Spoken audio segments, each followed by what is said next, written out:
Thank you for tuning into the Guitar Department. I'm your host, Joe Alton. On this episode, it's going to be a really cool one. We've got live streamer, the most watched live streamer in all of Iowa, Sparky Sin, is sitting down with us here today. You want to say it with me?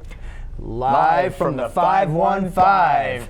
Live streams from the Field of Dreams, Des Moines, Iowa. Oh yeah, guys. Welcome to the Guitar Department.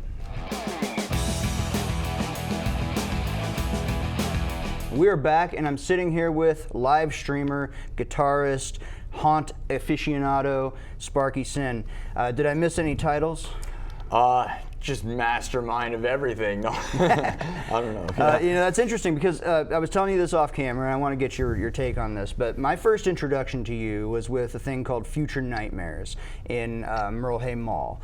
And so what this is, for those of you who haven't been there, you should definitely go. It's still around, yes? Yeah. So you should definitely book up some Future Nightmares at Merle Hay Mall. But what it is so in my experience, what we got was some free tickets from a friend of mine who is a brother of a friend of yours, and is a big member of the Slaughterhouse crew, and is a prolific sort of haunt expert around town. Shout out to Ian Miller of the Slaughterhouse. He's the best. I've worked close with him. He's a cool guy. Yeah, Ian's awesome. I've known him for years too. And his brother Aaron is a good friend of mine.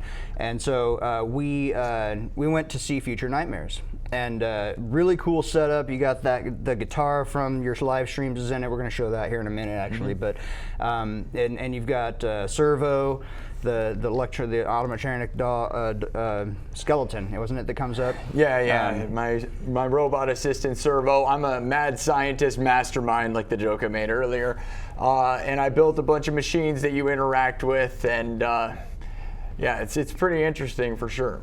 And it's an unconventional haunt because you don't really go through a haunted house the way you do at say, the Slaughterhouse or something like this.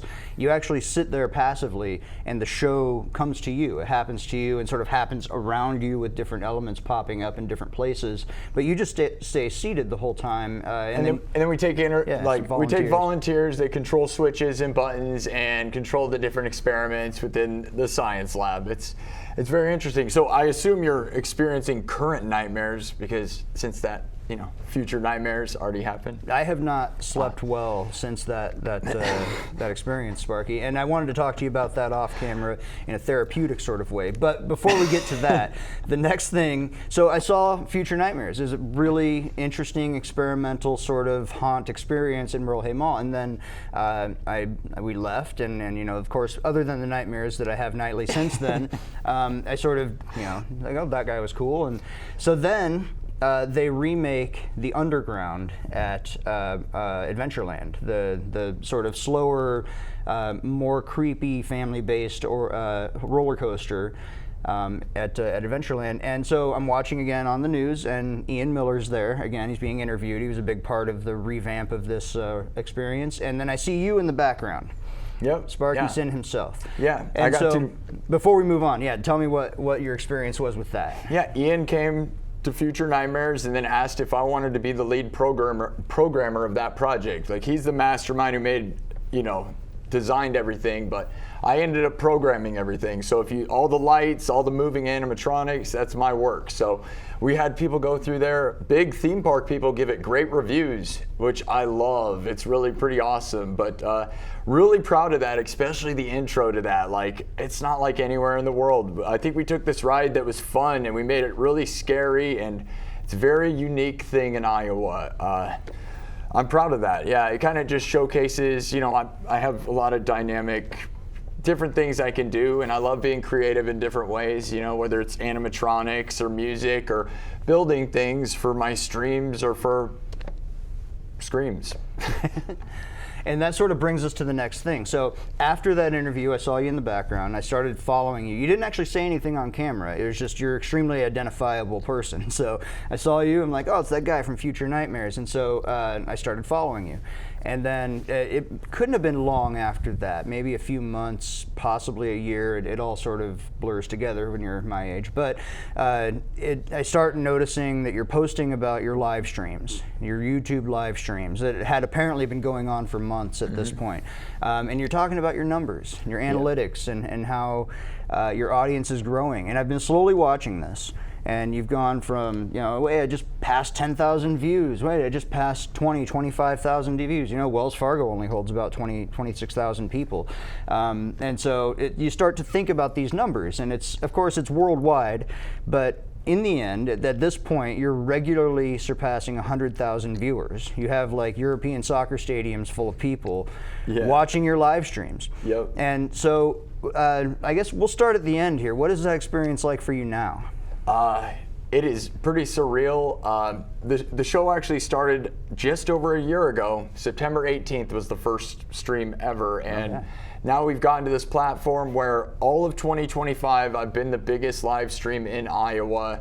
And and doing music, right? And music live streams, it's just like, to be the biggest stream is also a crazy thing, right? Because so many people try, but it is amazing. And I feel like we've just gotten started. Like, doing that in a year is very quick time, really. So, I want to get bigger and bigger. I really am trying to pave a new path for music and musicians to make money and have a different outlet, because so many of the outlets that people tell you to go get a record label, go on tour, they're not making money. They don't make any sense. They almost are scams now. And so I went directly to the people. I avoided gatekeepers or anybody trying to stop anything. I'm like, go right to the people, and started streaming and had success. And it wasn't overnight. I am a grinder, work very, very hard at what I do, and it's just been it's been very amazing and humbling, and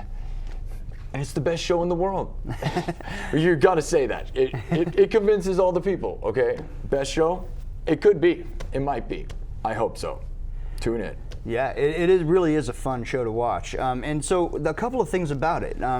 For one, the obvious presumption when you hear a number like I get 100,000 viewers is, and just from an outsider's perspective, is, well, that's got to be a lot of bots, right? Mm-hmm. And so, and possibly maybe a little bit, but you get engagement, you get interaction with your audience, and so that there's a real-time response from people who are definitely not bots. They're reacting to what you say, to reacting to what you do. They're guiding your stories that you're telling as you go, and so. There's sort of, just to debunk that, because I think we all sort of have that, oh, you're a content creator, There you go. No, and I knew that would get brought up, and that's what it is. And luckily, I've watched other interviewers with the biggest streamers in the world, and they all talk about this, and it made me feel so good about this, because I work super hard. I would never fake anything. I don't understand the point of that. If you fake everything, you're not going to get anything real back. That's not real. Everything's real as it gets. It's all real stuff. If there was some sort of bots somewhere, it's not what I'm doing. And the real reality is there's real engagement. I have polls that I do during the story. I guess if we want to explain this part of it, it's music and stories, okay, guys? So something I'm doing that's super unique is there's a choose your own adventure element to my stream, and we choose a topic at the beginning. A lot of it's my members, so I have members on YouTube, and if you join that, you get to suggest the topics. Then we walk into the dark, spooky woods. Every episode, we go into the dark, spooky woods, and then they vote on 4 different options.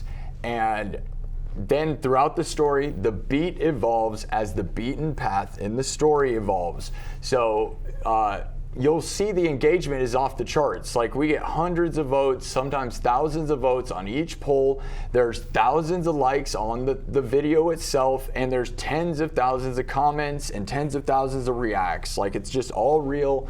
And it does make me sad when there's those people, haters are haters. The internet it's pure. I'm on the internet, the whole chat is full of haters. It makes people mad. They don't want to believe that things can be real, and it is just part of the territory. Like I said, I've watched a lot of streamers get interviewed. Everyone says the same thing, it's as if it's impossible to get those numbers, and it's just right. What are you talking about, man? Work harder. Well, and you've also admitted that you work very hard, but there's also an element of luck to it, and that element of luck sort of makes it hard for others to believe, I think, because that type of success sounds insane. 100,000 views, a full soccer stadium watching you live. You're like, that's That's a lot, you know. Yeah. We post our shows onto YouTube, and we get, you know, we get 3 digits or so, and we're happy with that. We love the engagement that we get. I've done some things on Facebook that have done pretty well. We had a short clip that did 701,000 views. That's insane. That's bigger than anything I've done. I've never had that many views. Right, so. But as a content creator, that one-off it blew up my page for a bit, but to have a fraction of that consistently is more indicative of it being real. Well, and being live numbers, that's what's so crazy about it, is you can hit the live button and have that happen. Like, I mean, we could really talk about the 100,000 thing, because what happened to me is actually many months ago. I was about like 5 months in or something into the stream, maybe 6. And then I had one night where the numbers went huge, and I was looking at the analytics, and I'm like, dude, we might get 100,000 views tonight for the first time ever. And I was like, no way. Because honestly, my dream with this is to get 100,000 views every single episode at least, right? 100,000 views, 1,000 likes every time. That's the dream. I'm not there yet, but I had this stream almost get there. YouTube only allows for 12 hours. You can only stream for 12 hours. So what happened is, it was so horrible, honestly. We went all the way, it was about 11 hours in, and then I'm looking at the numbers. What happened is, right minutes before 12 hours, I was at 97,000 views, and I had to stop the stream, and I wanted to cry, because I was like, we're not gonna get there, man. I went for 12 hours, and imagine where I don't sit down. I don't sit down. I wear this heavy acrylic guitar. I stand the whole time, and I play the whole time. I work harder than everybody in the music industry. Not to like be that way, but like, people don't play that long. They just don't. And that's part of what the success is YouTube knows that I'm there for hours and I'm doing this thing, man, and I work hard with it. But yeah, that was one of the saddest moments, because I was like, okay, now we'll come back, we'll get 100,000, and then my numbers didn't come back. It was the luck element, and it took another many months until, you know, about a month ago, or a little over a month ago maybe, and then we had another huge night, and then I knew we were gonna do it, and we reached the 100,000 mark in like, I don't know, like 7 hours. I always stream for a long time. That's part of it.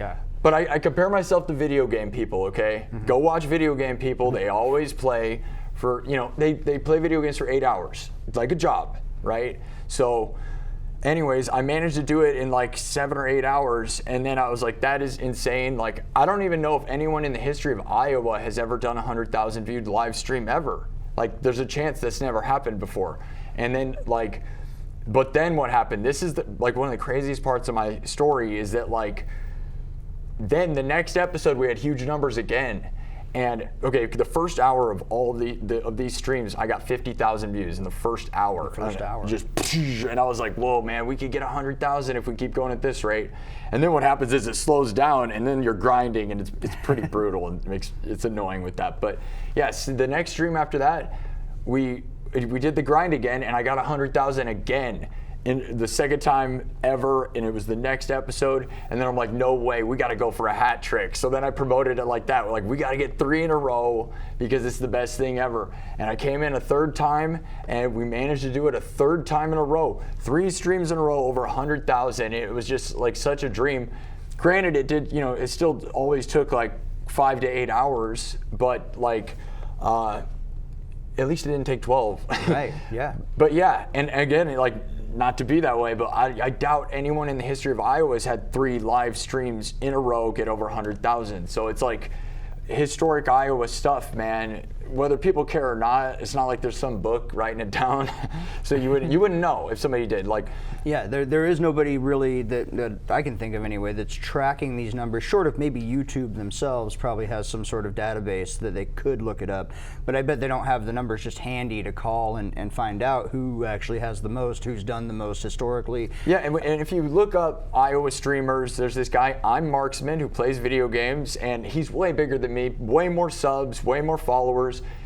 Bigger than me in all those ways, but his streams on Twitch are about like 10,000 views on average, right? And so all of 2025, I've been doing more than that every time, all the time, and you know, it's just been really amazing. I'm lucky, I'm happy to be here, and again, like, I believe there's this world where I can pave a path for all musicians to have a different kind of career entirely, right? Like there aren't a lot of live stream musicians. I know there are other people trying, but they're not doing big enough stuff yet to have the world look at it as like an entertainment thing that you could I don't know. I think it's something different entirely. I think you're right, and I think that's part of the difference. Is like I'm a working musician, and I honestly don't think I could have put together the type of show that you're doing.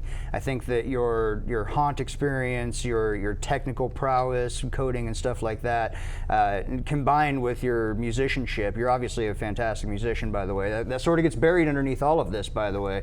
Well, yeah. In fact, why don't we take a second and just show them what exactly we're talking about? You've brought some clips. We're just going to go ahead and cut from the video real quick, and we're going to have these clips show. And so take a look at what Sparky Sin's actual live streams look like. Get out your Lamborghinis! We're going back to the 80s! Let's do it!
All right, well, there it is. And so I have a lot of questions here. I don't even know where to start. I guess we should start with the guitar itself. You played a couple in those clips.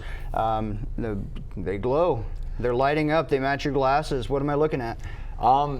We talked about how I'm a builder, maker, right, and a programmer, and I program lights and program machines and do all kinds of stuff like that. I like to build unique stuff. I built a version of the light up guitar and goggle system a few years ago, actually, and when I first built that thing, I posted it to TikTok and it went viral instantly. It got 500,000 views. It's still my biggest video ever, and it's just me standing there because it's a sound activated light up guitar. Never seen anything like it in the world, still haven't. So just remember, guys, if you see it, I was the first guy, and there's plenty of proof of it. So and I don't doubt that people will be copying it. The goggle and guitar thing, though, I'm tempted to trademark because that's my thing. But I built that system. If it's my thing, and so the guitar, the LEDs in the guitar and the glasses, they're not only connected to each other. They have an audio pickup, and they're actually reacting to the sounds you're making with the guitar and with the keyboards and with the looping and all that. Yeah. It's in real time. It's the coolest, honestly. I'm very proud of it because it is like it came together. Like I said, I made that video, posted it. Years later, I didn't do the live streams with it. I had this guitar. You know, you saw it at Future Nightmares. Yeah, I it wasn't was. doing all that much with it. It's kind of a sad thing. It kind of sat in a corner, like I'd play it and stuff, but I wasn't doing a lot. And now it's like this legend thing that like I'm nervous I want to bring it out to people and play in places, but then it's like I'm so scared to have it stolen and stuff, right? Because, And I just so we're clear for my audience, I asked you if you would bring one of the light-up acrylic guitars, and you respectfully declined. I appreciate that you at least considered it, but yeah, it sounds like it's a whole system, a little harder to move than just bringing out. Say, it wouldn't have been all that crazy to move. I get so nervous about the whole thing, and now it's a magic trick. It's a magic trick, full on. Like you know, if you don't show anybody too close anything. But yeah, I'm very proud of that. It's this super unique idea, and part of what, you know, on the internet, it works gold. The best part is I don't need lights. Like it's something you've never really seen a lot of. Like I can shut off all the lights and just be the show. I don't need a single light in the place. And if I start getting out there in person to places, then you know, there's this show. I have shoes with it too. I never wear them on the stream, but I have light up shoes too that are all synced up. And you know, iLuminate. There's this thing called iLuminate that was on America's Got Talent many years ago. I remember them. Yeah, like blacklight dancing type thing. Yeah. But it wasn't blacklight. It was light up. Yeah, they're basically what I'm doing, right? They have lights all over their bodies. They black out the whole place, and then they dance, and you don't know like where they are, and they light up. And I went and saw them in Vegas, by the way. Best show in the world. One of the best shows ever in the world. You sit in a blacked out theater, and you don't know where they are. So you're sitting there, and then they'll pop up next to you in the audience. And like nothing's like that. You're like in this black thing, and then you just see it. It'll blow your mind. But yeah, that was a big inspiration for me to want to do this. And that idea took years and years of hacking at it, because like I went about it a lot of ways, and then there was sound engineers on the internet telling you that the interference issues, you'll never make that happen because LEDs, you know, cause interference with pickups, and they do. Diodes, yeah, real problem there. But like, you know, yeah, I posted that video to TikTok. It went super huge, and then, and I don't know, it's been amazing ever since. Really, it's one of the big parts of why I do so well on YouTube, I'm not gonna lie. Well, so. it definitely it sort of brands you. You know what I mean? You have this look the same way we have, you know, our tie-dye guitar and the support Iowa music behind the AC-15. It's all sort of it's an effort to keep the image going. And yours, the second you look at it, I've shown clips of your show to people, and they're like, oh, I know this guy. I've seen this before. You know, they might not know your name, they might not know who you are. They know that guitar. Yeah, because they haven't seen it before. Yeah, if you're watching YouTube live vertical feed, there's a good chance you're gonna find me. You may not watch me. You might scroll past. It's kind of crazy because I always imagine like, who has actually seen me, right? Like, are these like super famous people seeing me? They don't know, but my image is in their head. They don't know my name. They don't know, but they know the goggles and the guitar as a concept. They're like, whoa, you know. And I've been waiting for people to try to steal that, which is why I'm saying, like, you know, I'm glad I've got hundreds of episodes now where, you know, it's my idea, and like if you do it, you are just following me. Just remember that, everyone. And people tell me to sell it, and I've thought about doing that, but it's, you know, it's kind of like Eddie Van Halen's Frankenstein. Like it's my thing, and like they obviously ended up selling that, but you didn't see him doing that right away. It's like that's my concept. Like, why would I want to sell it and ruin my own bit, you know? Right. We're years from people copying me, and more on that. And I'm glad I thought of. Remember to think of this. Okay. It is sound activated, but it also can be run DMX. So I have a DMX system for it. So it can be, if I wanted to make a show where, you know, it does exactly the colors I want at exact moments, it can do that. And it can run off of any type of audio also. So like, I always have it set up to run off all audio. So no matter what happens, it lights up with my voice or the synthesizer or the drums, just because that's the best way. But it could be only guitar. So like only when I strum the guitar, you know, and it's like, you know, it'll light up. But I don't do that because obviously when you're watching a stream and I'm not playing guitar the whole time, I don't want to be a dark. So Right. So I wanted to talk real quickly. We're running short of time here for our interview, but your just general musicianship. You've been a musician clearly a long time. What can you tell me about your musical career that we wouldn't necessarily already know? You mentioned something earlier that I'll let you get to, but if you can just run us through some of how you started, where you're at now. One of the things when I was younger, I love arena rock, Eddie Van Halen, and that's like where I come from, right? Arena rock world, which I think you can probably tell. But I auditioned for online. I sent in an audition for a well-established band in Hollywood called Spectra, and I sent in this video, and then they said they wanted me to move out there. So I moved out to California. This band had already been headlining the Whiskey A Go Go and playing what was called the Key Club back then, which is where Steel Panther had their residency. Right. And I moved out there, and literally the week I got out there, I auditioned, had to learn their songs that week. I played the Key Club with them, where Steel Panther plays, and then a couple weeks later, I was headlining the Whiskey A Go Go. And there's videos of that on YouTube right now. You can go look that up. It's all very real. I lived that like rock star dream. Real crazy to get to do that. But even when I did it, it was kind of a dead dream, right? Hollywood, you got to pay to play. You're not getting money. It's all sort of antiquated, isn't it? It's like a relic from a system that used to work but doesn't anymore. There's I forget who said it, but there was this time period. I'm stealing a quote here, but there was a time period from like Elvis to Nirvana, where you could really make money, like facts, bugger off money, so to speak. Yeah. And since then, you think about like we're here in Iowa. You think about maybe Slipknot. I don't know their finances, of course, but they do pretty well. But they've talked about this. They can buy whatever house they want, and they can live at a certain means, but they're not billionaires. They're not crazy rich. They can just go buy super yachts and are driving Maseratis everywhere they go. It's a grind, and that's why they're still out there doing it, and that's why you don't see a lot of musicians break through that ceiling in not just the rock world, but even in like the pop world. There are musicians who, once their star has faded, their lifestyle starts to fade too, because they didn't actually collect the amount of money that we associate with those people. The people who grew up in the 90s and see these rock stars just living it up like nothing. And that's the thing I was saying, is that you try to follow the old formula. The old formula is dead, man.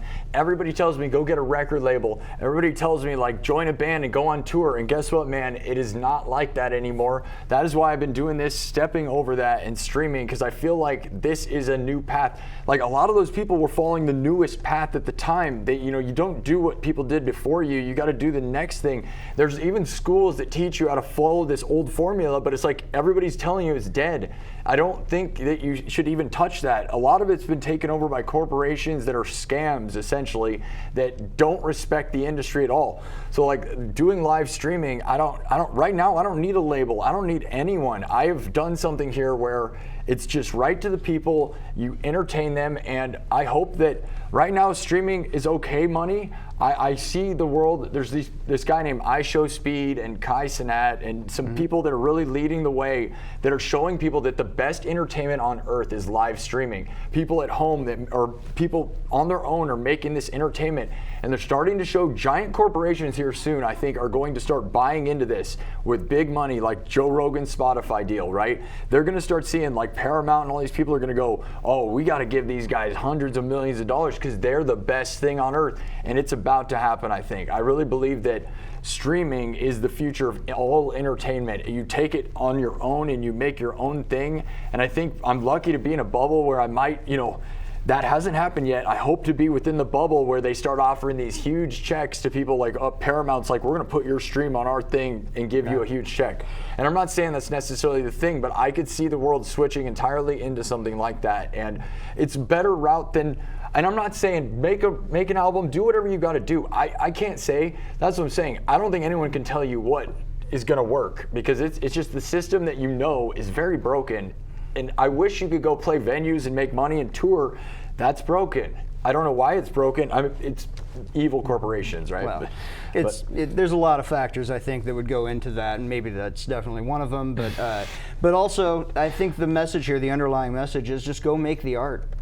If you have art to make, you have something to say, go say it, go make the art, go express yourself in whatever way that you feel it is, and then keep up with the platforms. And I think that your platform, I told you this as we were sort of setting this up, that I think your platform is woefully underutilized here locally. And the last thing, we got to talk about this real quick. You're trying to take this out to places. You're trying to find places to go, set up your live stream, maybe even have a residency for a little bit so you can bring your whole rig and do it from there. How would somebody who wanted you to come do that, how would they get a hold of you to talk to you about that? Okay, if you have an Iowa venue or any, like, whether you're a brewery or something, I would love to take my stream show concept to a place and have it be a weekly residency or a monthly residency. I have not been a part of the Iowa music scene directly yet. This is the first reach out.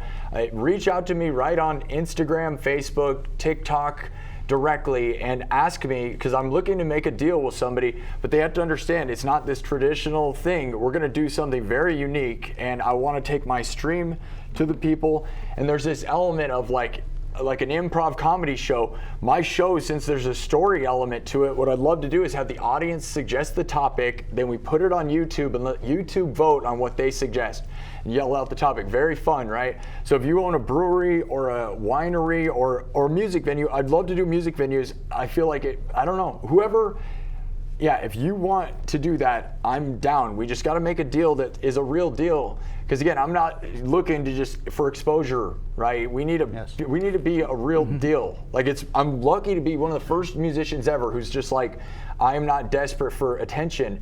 I've got my attention. I want a business deal with someone who wants to make something real happen. And I think it's a good opportunity too. If there's somebody out there who sees this as fitting for their place, if they feel like you can get people to come watch you do your live stream, there's certainly enough people doing it on YouTube, watching your live stream on YouTube, that makes it a viable deal, I think. So win-win for everybody. Something to consider, I want everybody to win. Yeah, and I want it to be fun. So that'd be great. And also, we were talking about Slipknot, man. If anybody knows Slipknot, I've been trying to get them to come on Iowa's largest live stream. You guys are the biggest thing in Iowa. Let's go get somebody from Slipknot to come on as a guest on my show. I want that to happen. We'll see, right? If you get a call from Slipknot, have them call me too. Yeah, I know, exactly, right? It's just not that easy, it turns out. But that's, if you're Iowa, I'm Iowa, let's do it, Support Iowa music, guys. Iowa music, for sure. Sparky Sin, thank you so much for being here, man. Live from the 515, live streams from the Field of Dreams, Des Moines, Iowa. I say that all the time. That's what we do. That is what we're doing. Iowa music, man. Right from Iowa to the people like no one's ever done. I'm lucky and I love it, man. Yeah. There it is, man. Sparky Sin, everyone.